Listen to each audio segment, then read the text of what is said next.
The envelope felt heavy in my hands, though it contained nothing but a single sheet of paper. Meet me at Café Lune, 2 p.m.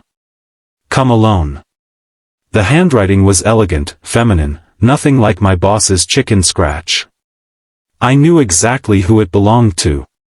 What I didn't know was why Elaine Mercer, my boss's wife of 20 years, would want to meet me in secret. If you're enjoying this story so far, please hit that like button and subscribe to the channel for more captivating content that will keep you on the edge of your seat. I arrived 15 minutes early, my stomach in knots. The cafe was busy enough to provide anonymity but quiet enough for conversation. I spotted her immediately, poised and elegant in a corner booth, stirring her tea with practiced precision. Elaine had always been intimidating, not just because she was married to the man who signed my paychecks, but because she carried herself with the quiet confidence of someone who knew exactly who she was. "Thank you for coming, Daniel," she said as I slid into the seat across from her. Her smile didn't reach her eyes. "I wasn't sure you would." "Mrs. Mercer, Elaine, please.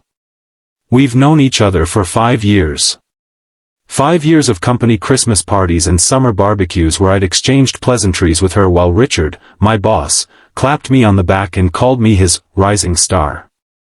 5 years of watching their seemingly perfect marriage from the periphery. "I'll get straight to the point," she said, leaning forward.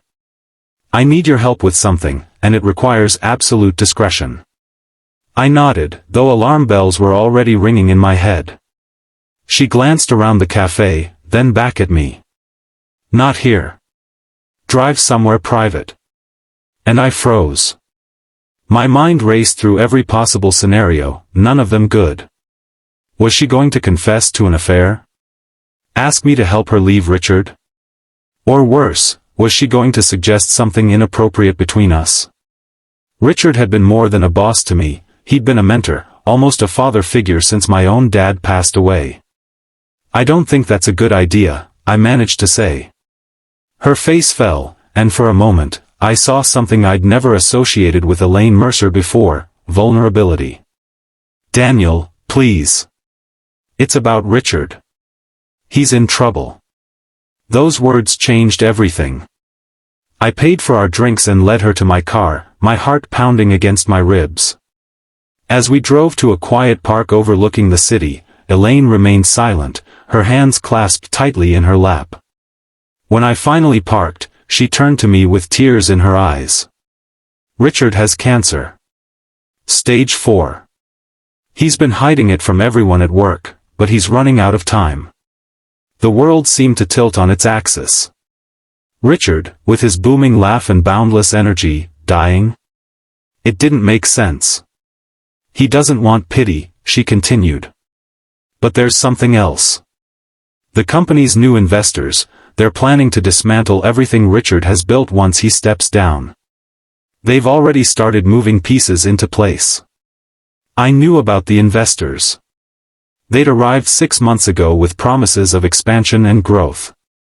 Richard had been enthusiastic, but lately, he'd seemed distracted, withdrawn.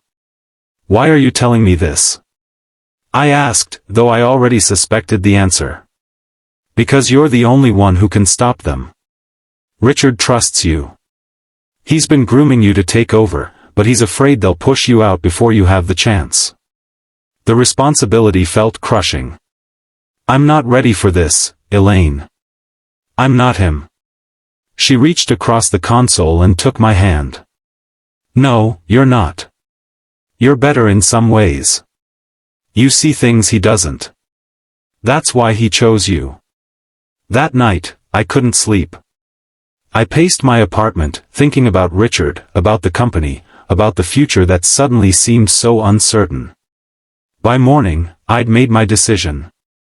The next few months were a blur of secret meetings, careful planning, and heartbreaking hospital visits. Richard fought the cancer with the same determination he'd built his company, but we all knew it was a battle he couldn't win. In his final weeks, we worked together to secure the company's future, to protect his legacy and the employees who depended on it. When he finally told the board about his illness, I was ready. The investors tried to make their move, but we were prepared. With Elaine's help, we'd gathered enough support from the other board members to block their takeover attempt. Richard passed away on a Tuesday morning in early spring. At his funeral, Elaine stood strong, greeting mourners with grace and dignity. When she reached me in the receiving line, she squeezed my hand and whispered, "Thank you for not running that day." 6 months later, as the newly appointed CEO, I implemented the changes Richard and I had discussed during those final weeks. The company not only survived but thrived, becoming more innovative and employee-focused than ever before.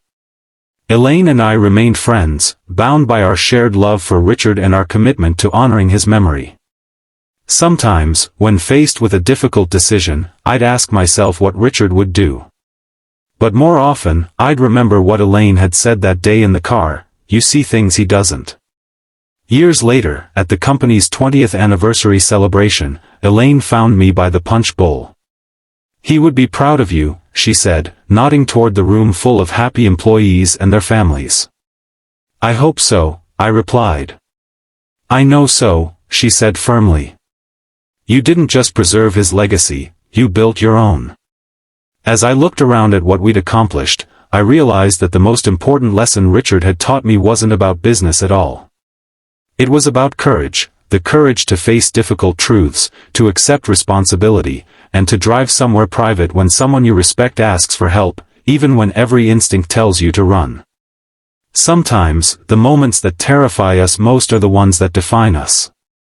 And sometimes, the heaviest burdens become our greatest strengths.